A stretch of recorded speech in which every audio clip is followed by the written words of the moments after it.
The case of Peter Bailey came to us in 2022. Peter lived in the Manchester area and worked in the prison service. We initially thought he had always lived by himself, but as we looked into his family history, we discovered that his daughter Lynn and his wife Mary both passed away many years before him by suicide. Unfortunately, those bereaved by suicide are most at risk of suicide themselves. When you come across things like this, you have to wonder what became of the person who lost his wife and child. What was his life like? Did he have any support? Did he have any family around him?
During the research, we discovered that Peter's mother was previously married and that from that marriage she had another child. He's long since passed, but he had 6 children of his own who are the beneficiaries to Peter's estate.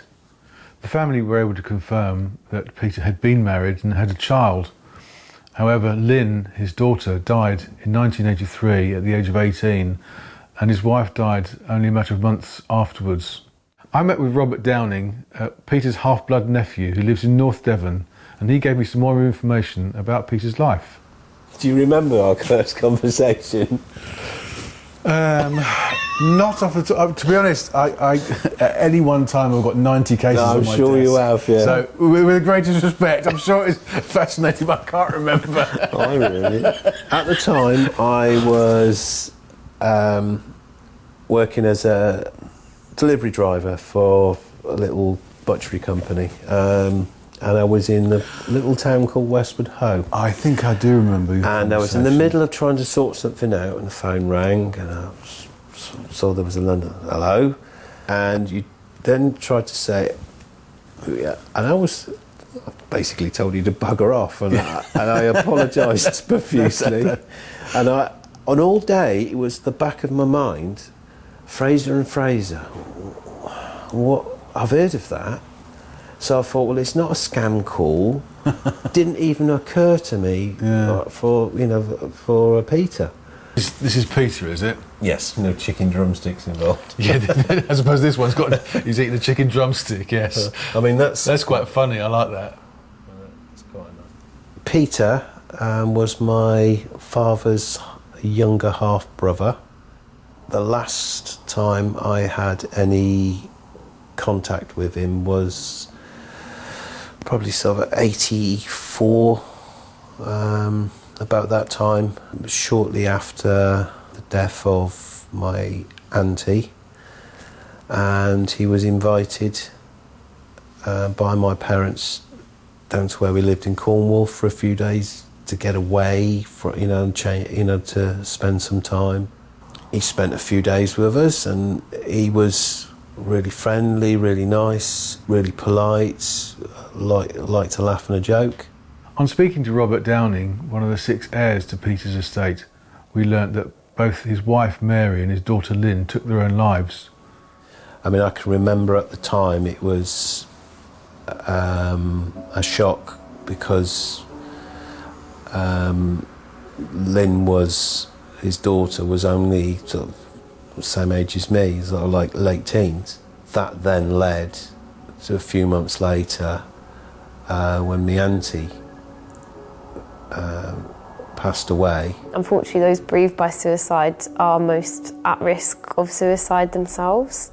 So it isn't uncommon for, you know, if there is a suicide in the family, that another suicide might happen, or not just in families, but if a suicide happens, another suicide might happen close to that. Nowadays, you'd have there's so much out there where you can get counselling and all sorts of things. In the 80s, it was just like, get over it.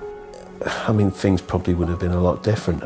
You'd like to think if Lynn had actually spoken to somebody. I mean, 2 lives gone, just, you know, for who knows why. And it is so sad. You know, we wouldn't be sat here now because obviously she'd still, you know, the pair of them might still be around, you know. Certainly Lynn, she's the same age as me. There's this prevalent myth that bumbles around society that, oh, if I talk about suicide, I might give someone the idea or I might plant the seed, which is actually not true. There is a Cambridge journal, which is a literature review of a lot of different studies that show that actually talking about suicide decreases the risk and means that those who need that support can come forward and get that. One thing I thought that was quite interesting when we received the certificates was that the death certificate of Mary, Peter's wife, the cause of death is given as misadventure. However, when we spoke to the family, they confirmed that it was suicide purely as a result of sadness caused by the loss of her daughter. Up until 2018, coroners needed a criminal standard of proof to put down a death as suicide. So the same amount of evidence as a crime, so as a murder, as a robbery, you name it. So a lot of deaths were being recorded, or deaths by suicide were being recorded as accidental death, narrative verdict, death by misadventure. Obviously in my role I deal with death on a daily basis, but when you come across things like this, you have to wonder what became of the person who lost his wife and child. What was his life like? Did he have any support? Did he have any family around him? It was strange that we never found any photographs of his wife or daughter when we searched his property. Perhaps it was just too painful for him to keep them.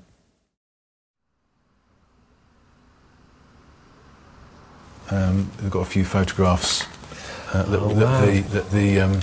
one of our researchers took when he went to there the first time. Yeah. Not particularly clear, but there's something that gives you an idea what it looks like inside his house. We normally find heavily overgrown in the front.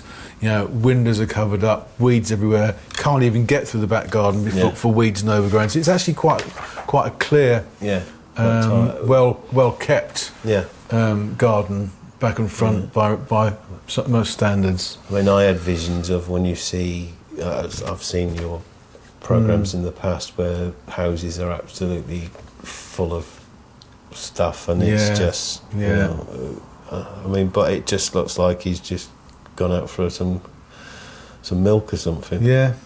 So the ring is one of the items we found in Peter's property when we searched it after he died, looking for, you know, relevant documents for the administration of his estate.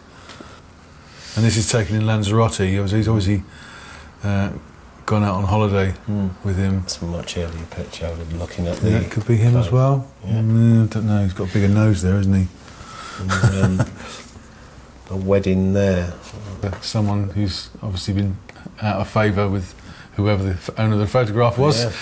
Peter. This is Peter. And that's a lady who we don't know. Yeah, we don't know her name. Something I've just seen there. I never knew that. Fireman. Fireman before he was... Oh, with Fire Brigade. Okay. Yeah, my father was a fireman. Fireman on the trains. No, my father, his brother, my dad, Yeah. he was a fireman in Manchester Fire Brigade Okay. and moved to Cornwall, and he was a fire prevention officer for Cornwall Fire Brigade. That's right. It was Peter's father was the railway fireman. Yeah. Yes, that's and right. I yes. never knew until I've just looked at that Peter was a fireman. That's Before he started working when for he the was prison 31. service. Yeah, and because I knew he were in the stores. Wow. See, we learn something. Wow, every day. indeed. Blimey. What are you going to do with your inheritance? I look at it as a piece of good fortune. Unfortunately, it's sad that somebody's had to pass away. We've like put it away for our old age and things like this, and we've treated ourselves to a small camper. We've got a plan to sort of start using it as the summer come along and go to places we've never been before. Next on Lineage. It's really unusual to be dealing with a deceased who was a foundling. Normally when we're dealing with estates, the deceased has a birth record and we are able to find that record. A foundling is usually a child that's abandoned at birth, often left with no information about the parents. We have wondered if he did think that there was a family that he was out of touch with. For me, it's the fact that he may have gone his whole life not knowing where he came from, and unfortunately it's taken for him to pass away in order for someone to do that for him. I'm happy that it was me. I would love to be able to tell him, look, I've done this for you.